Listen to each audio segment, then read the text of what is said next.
Hello everyone. In today's video, we are going to learn how to pull up some ACH reports based on your ACH history. To do this, we are on our home page of online banking. We are going to need to go to the Payments and Transfers option. We are going to go ahead and click the ACH button. Then we are going to be in the ACH activity page. As a reminder, the ACH activity page is going to show all of your current ACH activity with the descriptions. You name the file, the status of the file, the withdrawal deposit amount, and the type of payment.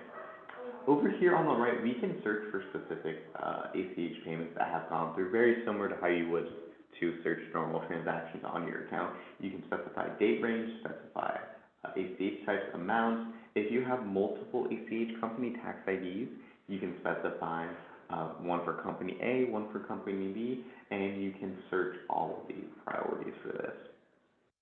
Now to download reports for these ACH files, we are going to need to select the report option just above the first ACH file.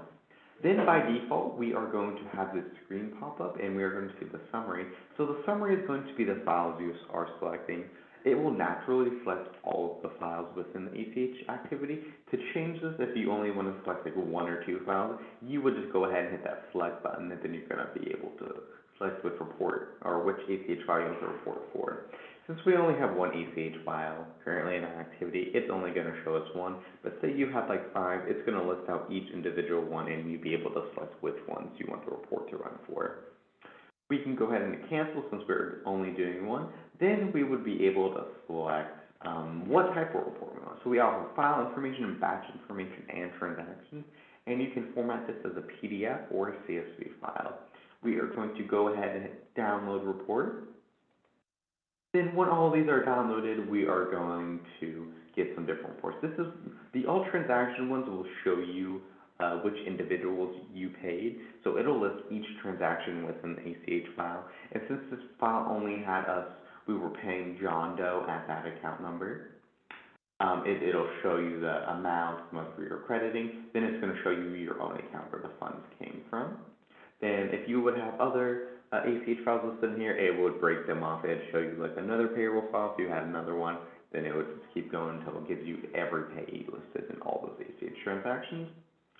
Now, the transfer list is just going to list a quick overview of the transfer. It's going to show you total item count. So we only had 2 items in that first ACH file, so it's only going to be 2.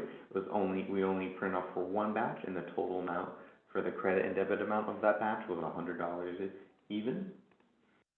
Then the batch list is going to be a very similar report. It's going to show you the file that you pulled. It's going to tell you how many batches, how many items account. It's going to tell you what the debits and credits totals were, and it's going to also show you the company name that it came from, the effective date, and what the status was. Since this was saved, it's going to say save. If the file was processed, it would say processed.